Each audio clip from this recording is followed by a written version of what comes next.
And what I want to do for us this morning in this next hour is, if we're going to transform our teaching practice to facilitate mindful learning and critical thinking, first we need to kind of understand, what are those things? So in regard to mindful learning, I'm going to offer this definition. Mindful learning, we're going to take just the component of mindfulness first. So mindfulness can be thought of as paying attention to what is with openness and receptivity. Now, when I say pay attention to what is with openness and receptivity, I'm talking about, as children learn, we want them to pay attention to what it is they're learning, but also we want them to pay attention to themselves as the learner.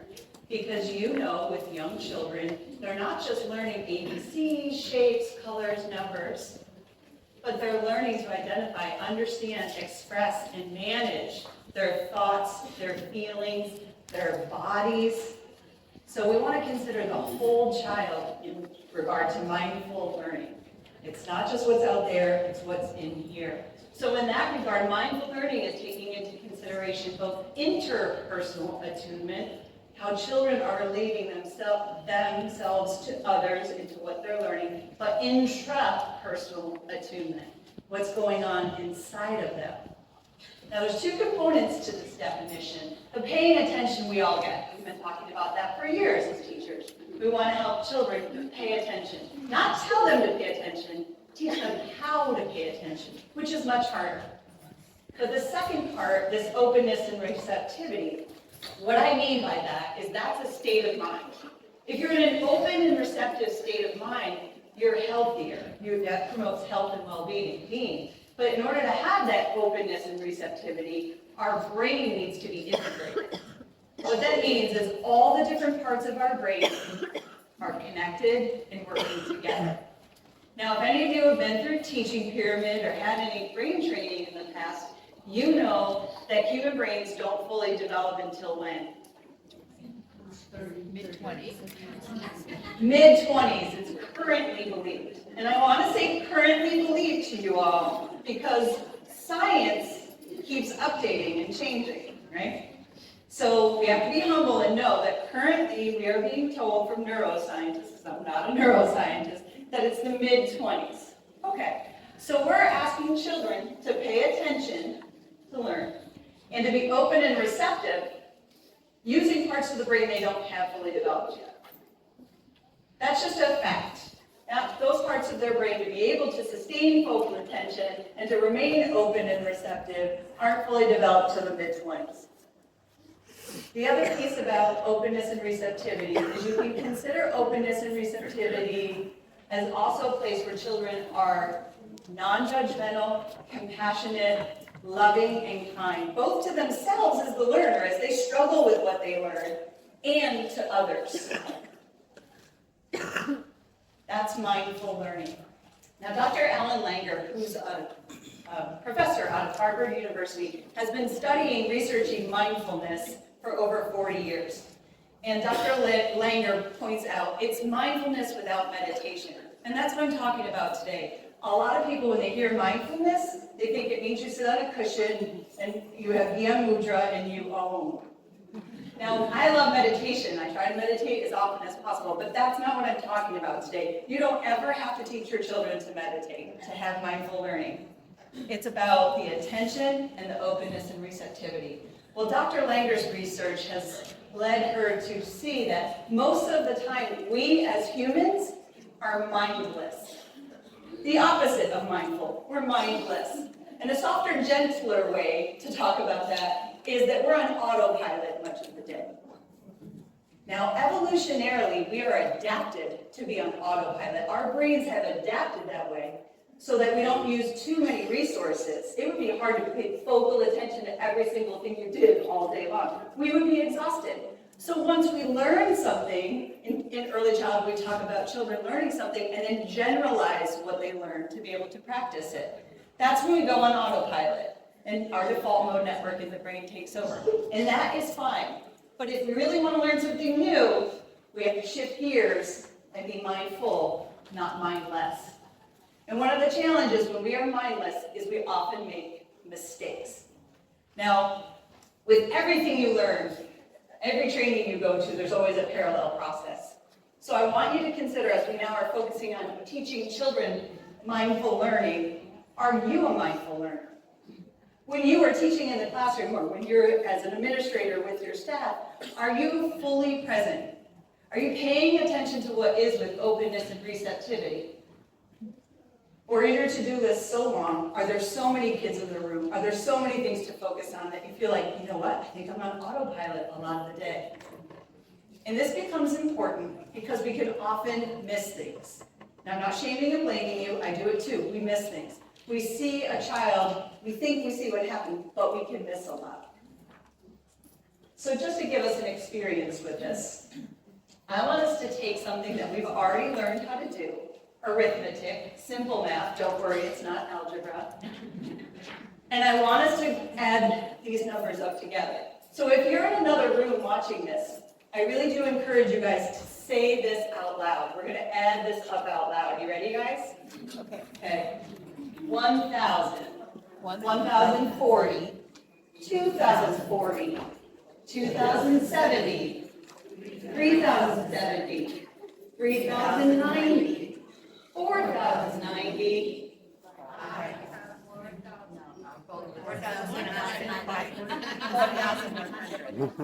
4,100. 4,090 plus 10 is 4,100.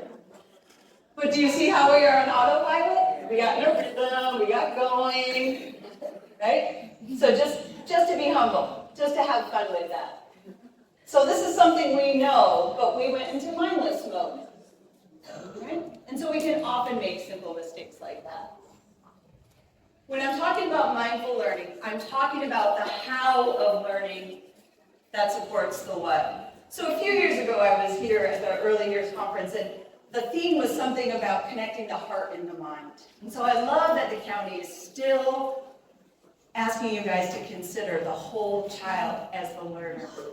So we want to help, when we teach in a mindful way, we help children mindfully learn, we are helping them not only connect their hearts and their minds, but also their brains. So we have the brain, the mind, and the body, and we develop those in the context of relationships. If you've been in the field longer than a minute and a half, you've heard the phrase, it's all about relationships. And it's not going away. That's one thing in our field that has never changed. A lot has been left behind. We were told to do a lot of things when I was teaching 25 years ago that we no longer do. But that has never changed. There's no getting around, it's all about relationships. So when we're talking about mindful learning, we're talking about engaging children's attention with intention. And the intention is to help them remain open and receptive. To help them remain in a place of non-judgment, compassion, and loving kindness. Because when they start to struggle, and they will, if they're in their reactive part of their brain, they will shut down, and learning will be thwarted. And you've seen it. It's called challenging behavior. That's when they're not in their integrated brain. They're in their downstairs brain, not what Siegel calls the upstairs brain. And learning is thwarted. The good news is you do a lot to integrate the brain. And if you come to my session later, we'll talk about the details with that. So an example of not so much mindful learning is my 7-year-old nephew, Jacob, was diagnosed with ADHD, both inattentive and impulsive type, last summer. Now, Jacob, you can imagine, has some struggles in school historically. But this year for 2nd grade, he came in with a diagnosis, they did an IEP, and they're working really hard to support him in the classroom. So his first report card came back, and my sister-in-law showed me the report card. And she said, Laura, I know you're not really into grades and stuff, do you want to see this? I said, no, I do, I want to see what's going on. And he did really well in every single subject. The number grade was high. Now the letter part, we're talking about his effort, those were more like satisfactory or needs improvement, an S or an N. He didn't get any E's, right? So I saw Jacob, and I said, oh, Jacob, you must be so proud. I just saw your report card. And he said, I did really bad. And now my nephew can be really silly. He kind of just tends to say the opposite when you say something. I said, buddy, no. You must be really excited. You did really well. He said, no, I got an N in respect. I said, oh, what's that? He said, not good. And I said, no, not the end. What's respect? And he looks at me and he goes, I have no idea. So now in teaching pyramid or in early childhood practices, another framework you might have learned, we talk about how do we teach children to be respectful, not tell them to be respectful, or not tell them when they're not. So no shame and blame on this teacher. I don't know what she's doing in the classroom, but my wondering is, does Jacob hear a lot of, you're not being respectful, Jacob. That's not respectful. You need to be respectful, Jacob. Jacob, do that respectfully. He's just heard it and wah, wah, wah, wah, wah. Versus in early childhood, we give the child a PDA plus when they are being respectful. Jacob, you're being respectful, you're waiting your turn. Jacob, that was respectful when you shared your toy. So mindful learning. Now here's an example of mindful learning at its best. A little girl is in her classroom and she's drawing a picture. And the teacher walks over and she says, Abigail, what are you drawing? And the little girl says, God. And the teacher says, oh, honey, nobody knows what God looks like. And Abigail pauses and says, they will in a minute.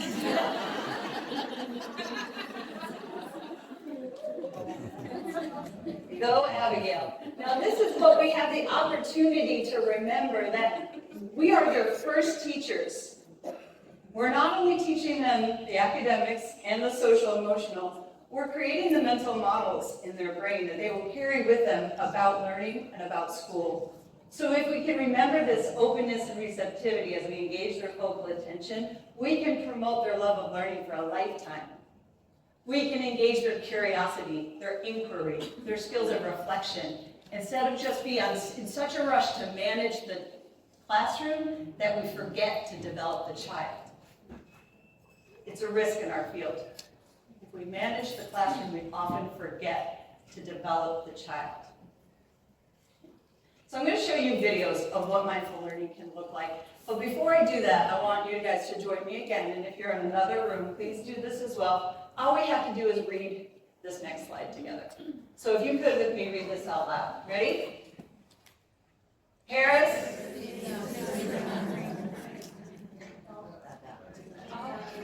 Yeah.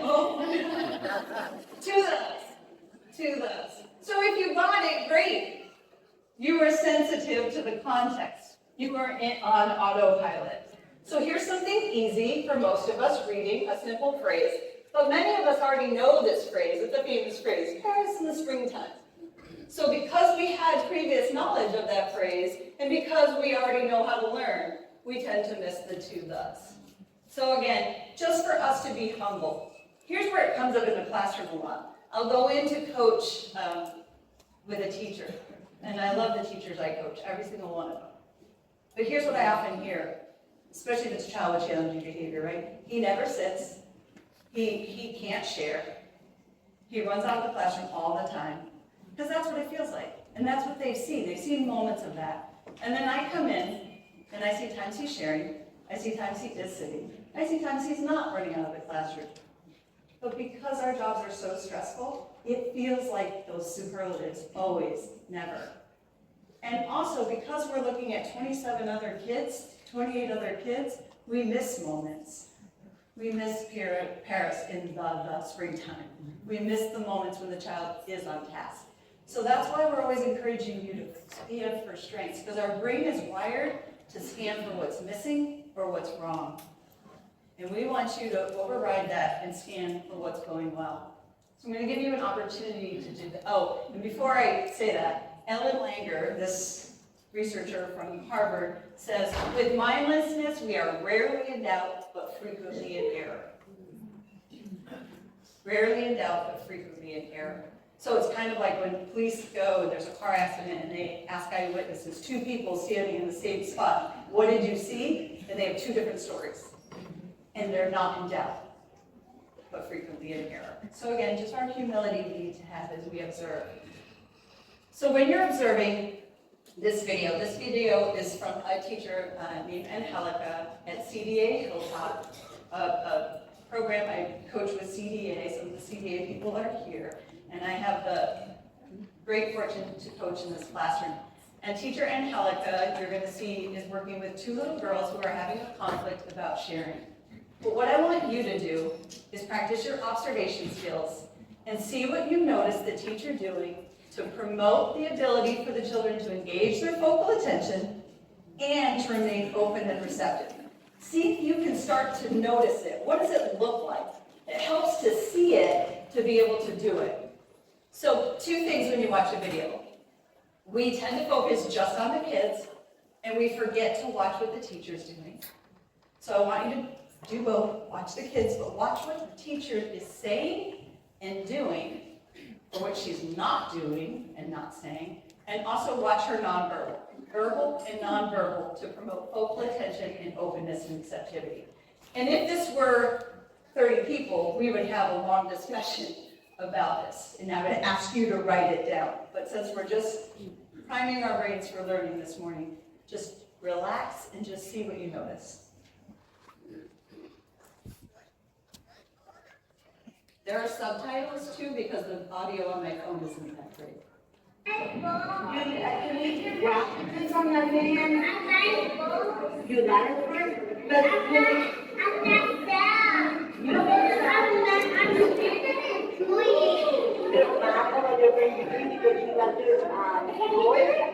What do you think of you? You got to play for your friend? No, what happened? Tell me what happened.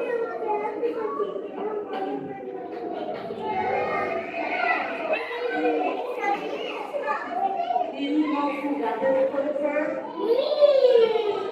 Can you give me 1 minute? I want to know what they can do.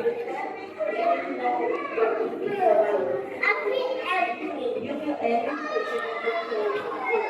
And she just not because she say that you don't want to share the story.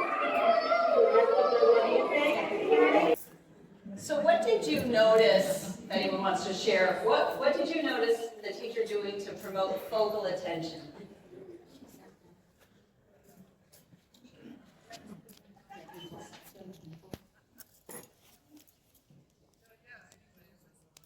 It's interesting when we think about it, right? It's like, okay, you saw what she did.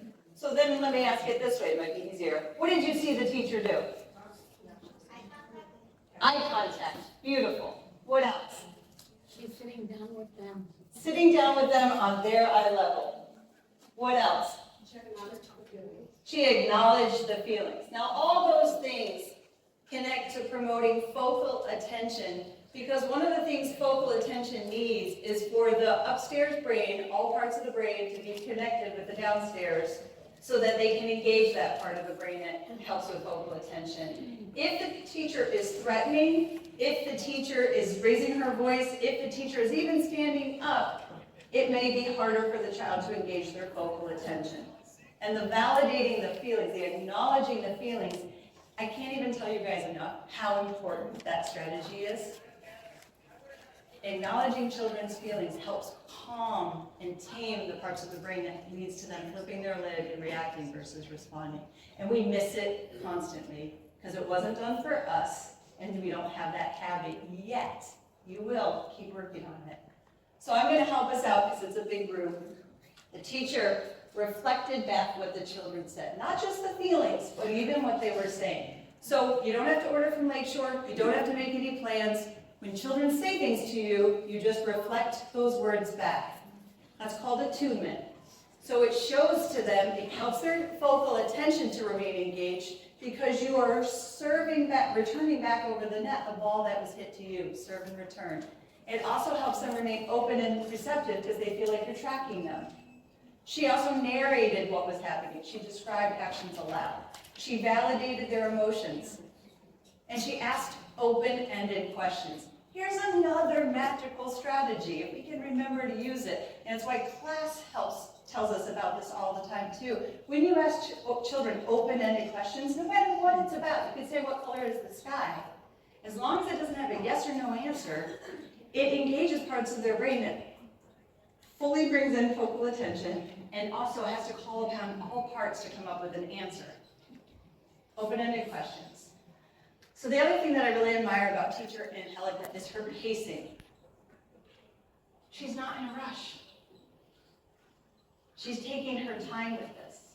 And another little girl came up to engage her, right, teachers? Because when you're trying to do something hard like this, all of a sudden 32 kids want to talk to you. Right? Real talk, real talk. But I want you to give yourself permission. In that moment, don't get distracted. Keep doing this.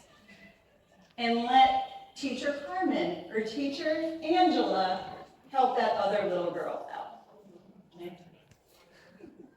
Easier said than done. It's a rule, it's not a mandate. Sometimes you have to respond. All right, I also want you to notice as you watch this, did you scan for all the things the teacher did wrong or what you didn't like about what the teacher was doing? Because many people do, and that's your negativity bias. Many times I've shown this video in smaller groups, and when I ask what the teacher did well, people say, well, she didn't do this and she didn't do that. Now notice if that's the way your brain is wired, because that's probably what you're doing to the kids. And that will not promote mindful learning. Okay. So let's switch gears. Oh, before we do, there's a saying in neuroscience that states become traits. And what that means to normal humans like you and I who are not neuroscientists is, when you give children repeated experiences practicing something, they enter into a state of mind when they do it. And if they do it long enough, they will develop a trait based on those experiences that they've had over time. So if you give children experience with mindful learning over and over and over, they may eventually become a mindful learner. And the good news is that along with mindful learning comes a host of all other kinds of traits that are possible. This is not a full list, this is not a comprehensive list of what potential other traits you may be promoting in children when you practice mindful learning like that. But as you look at what's on this list, you say, oh, these are traits I want children to have, right? These are some of the things I'm trying to promote in my classroom. And in particular, the last one, responsive versus reactive. So, like Tara said, I have a private practice, and I do see children and families, but I see a ton of adults. And you know why? Many different reasons. Fight with their wife, they don't like their job, they're stressed out, but all of it comes down to their ability to be responsive versus reactive. Now, not to oversimplify people's issues and problems, not at all, but from a brain perspective, no matter what comes at us, if we learn to respond versus react, we will be more in a state of health and well-being. And it's impossible to respond all the time and not react. And sometimes you want to react. When you're walking down a trail in San Diego and you see a black thing stretched out across it, you don't want to go closer and go, I wonder what that is. You want to, and get out of there. Or if someone cuts you off on the freeway, you don't want to consider what your options, your brain wants to react. We want that. And yet we overdo it. We haven't learned how to be responsive. So mindful learners' states become traits. All right, now moving on to critical thinking. Critical thinking, many different definitions out there. But I pulled this one from our friends Wikipedia for us to work with. So critical thinking can be thought of as the process of actively and skillfully conceptualizing, applying, analyzing, synthesizing, and evaluating information to reach an answer or conclusion. Wow, we've really shifted gears, haven't we? I'm talking about this openness, receptivity, be present with what is outside and what is inside, and now it seems very, we gotta come to an answer and synthesize. It seems like way more scientific. Well, what it is it's way more left brain. So we don't want to lose the right brain capacities, which are believed to be, this is oversimplification, but this is where your right brain helps you with the context. It helps you with your emotional connection to things. It helps you sort of with the spirit of things rather than the letter of things. So a lot of mindlessness is more about the left brain and being in the automatic. So here's the good news. In early childhood, we could bring forward the mindful learning to help us with the critical thinking so it's even more powerful. We can still maintain that curiosity, that innovation, that inquiry, that reflection. We don't have to rush to get the answer. We want them to learn about getting the answer too, what that experience is like. So critical thinking can also be considered the how of learning that supports the what, just like mindful learning. But with critical thinking, I offer you to consider that we're moving from noticing what is to deciding what might be. So with mindful learning, it's what is, and critical thinking, okay, what might be. So to combine the two, we want to also consider noticing what is inside and considering what might be. So Ellen Langer, again, talks about when we are mindless, we rely on previous things that we've learned. We apply it in the moment without being really sensitive to context. And we always want to be sensitive to context if we can, so that we can engage in the most effective critical thinking possible, and also engage in the most effective things we need to help us identify, understand, express, and manage our thoughts, feelings, perceptions, bodily sensations. So one example of this that I have is simple math again, going back. It's all about math. Again, it's all with math. So 1 + 1 equals what? 2. Everyone's scared now. They're like, I'm not saying it. I am going to trick you, but not this one. 1 + 1 is 2. Yes! If we're using the base 10 number system, which we do in this country, we're using the base 10 number system, 1 + 1 is 2. But if you're using the base 2 number system, 1 + 1 equals 10. And if you're like me, when I first heard this, I said, well, who the heck uses base 2 number system? What is that? Well, digital electronics, this is another form of mathematics. So 1 + 1 is not always 2. Here's another example. If I have 1 wad of chewing gum, and I have another wad of chewing gum, and I put them together, 1 wad of chewing gum and 1 wad of chewing gum equals what? 1 wad of chewing gum. Whoa. So this is being sensitive to context. This is where critical thinking, you're like, well, let me consider. If I like fast track it, I'd say 1 wad and 1 wad would equals 2 wads. No, it can equal 1 wad too. Okay. So the idea with critical thinking is you want to keep children open to possibilities, to have this innovation, this creation. So there was a CEO of a glue company, famous glue company, and he decided they needed to update their product. Better, right? Everyone was trying new and improved. So they spent countless dollars on trying to improve this glue formula. And when the glue formula came back and they tested it, it was actually weaker than their original formula. And you can imagine in the corporate world, it's like, oh, huge failure. And we just spent all this money. And the CEO paused, took some time, and then went back to his employees and said, let's figure out what we can do with this. And Post-it notes were invented. So a failure, it might look like a failure, let's toss it out. But if we engage mindful learning to critically think about the other opportunities, we can come up with something new. So one of the risks with education is we take away that creativity, right? It's get the answer, get the score. And I saw this in person with my niece, Isabella. When she was 12 years old, she was so bright they had to create a special math class for her. And it was her and like 2 other people. And one day I was watching her do her math, and she was doing it on the side. And it was really fast. And then I was watching her do it on the paper that was assigned. And I said, why do you do it 2 different ways? And she said, well, this on the paper, this is a common core way that I have to do it, but I don't understand it. But here's the way I naturally do it. Right? And she was frustrated. So here's a girl who was exceptionally bright, but she was frustrated because she had to do it that way. Now, many of you might be thinking, well, welcome to the real world, you know. That is true, but how can we also not lose sight of this in early childhood education, that we don't want to discourage their love for learning? At least not yet. Let's try to promote this innovativeness, this creativity. So if you could also, this might be a leap, but if you could also, next time a child's having challenging behavior, next time you tell him it's cleanup time and he says no, it can be hard, right? You're like, oh, equal, we clean up every day, let's do it. consider, he's saying to you, why?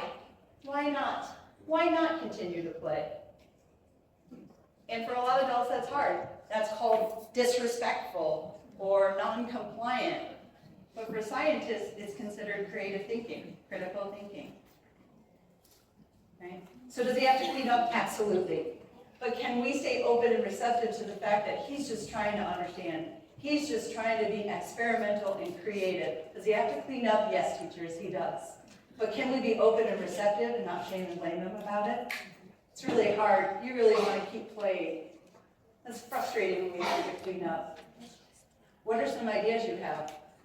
We could keep playing. Yeah, that would be a fun one. That would be a really fun one. On our schedule, what comes after pre-play? Outside, yeah. We have to go outside. First clean up, then outside. Do you have any other ideas? I could save this for later. Yeah, let's save this. So just an example of trying to make sure we see the whole child, to consider things from the child's context. So another final example of critical thinking is, for those of you who have been through the teaching pyramid, there's somebody called Tucker Turtle that is sort of the mascot for the teaching pyramid. And he's really the mascot for an approach about teaching children to pause, to think, to identify their feelings, to maybe calm themselves down with breathing or music, something to help them then come out and resolve their problems.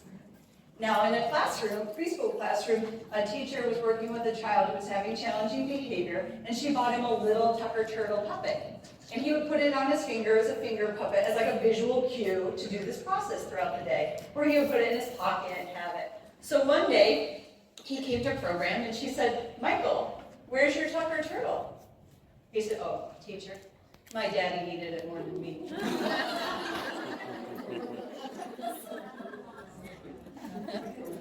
And we all need it on some days. We all need it. This job can be stressful. But critical thinking, right? The rule was you bring that Tucker every single day. And he thought, well, I'm not going to be governed by rules. I'm going to be guided by rules. And I think I made a good critical decision here. So do I. So part 2 of this video, now we're going to look for the critical thinking skills that the teacher was helping the children have. So the first part of that video, they were walking through the first steps of conflict resolution. What happened? How do you feel? And at one point in the last video, the teacher did say something about, do you know what solutions we can try? And Alex, the one girl, brought it back to feelings. She's like, I'm not done. Let's keep talking about the feelings. And the teacher shifted. But now you'll see the children shift into problem solving and critical thinking. So again, look for what the teacher did or didn't do. And even consider, too, how the teachers are using the environment to allow children to have critical thinking. Because we all know that we want to consider environmental impact on helping children meet and solve their problems.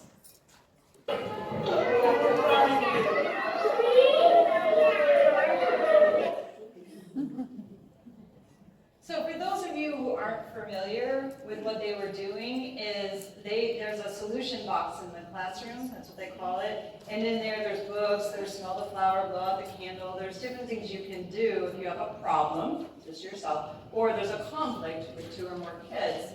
And one of the pieces that Julie eventually grabbed for was a ring, and it had cards on it that are from the solution kit. That's part of the teaching curve. And they say things like, you can ignore, you can get a teacher, you can share, you can take turns. So Julie found the solution ring, the ring of solutions, and she found the card that had share on it.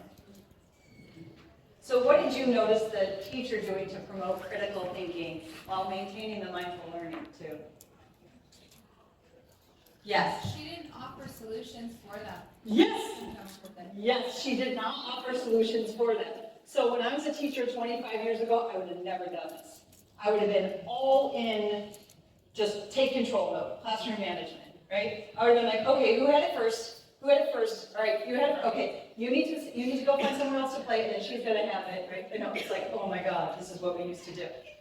That's classroom management, not child development. So we want to build the upstairs brain. We want to build this ability to solve problems. Because right now, it's about sharing the toy. But 10, 15 years from now, 30 years from now, it might be about finding a new solution to a blue product. Same stuff, right? We just up the ante as we get older.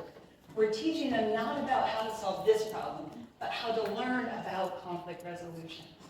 What else did she do besides not solve the problem?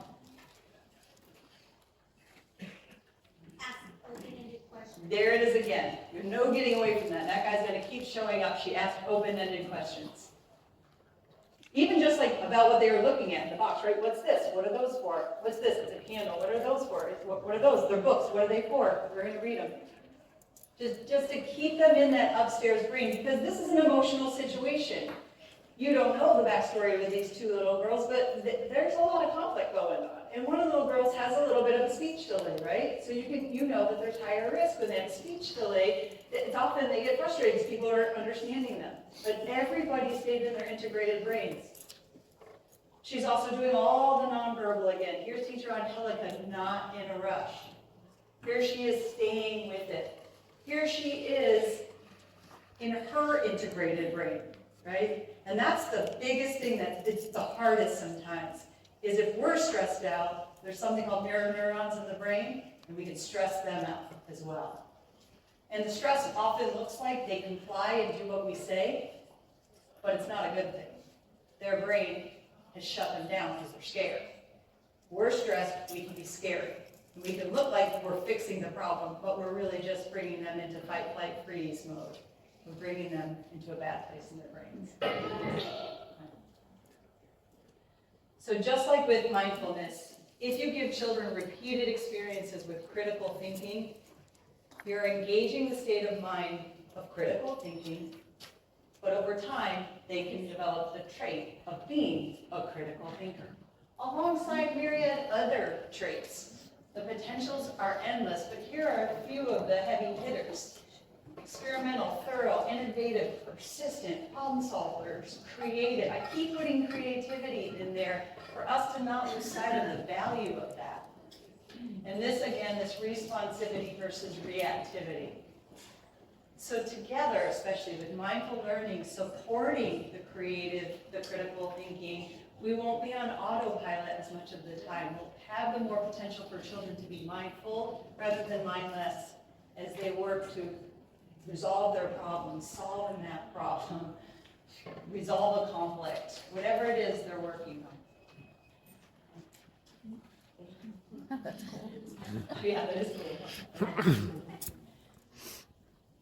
So as you go through the rest of the workshop for the next 2 days, see if you can make the connection between what the presenters are offering you in their amazing workshops with what we talked about here today in regard to mindful learning and critical thinking. See if you can make that connection if they don't make it clearly for you. Now your brain is primed for this. And then if we can stay committed to helping children tune in to their interior landscape as they learn how to navigate what's going on around them, then we can do what Daniel Siegel calls helping children enter the world of knowing the mind.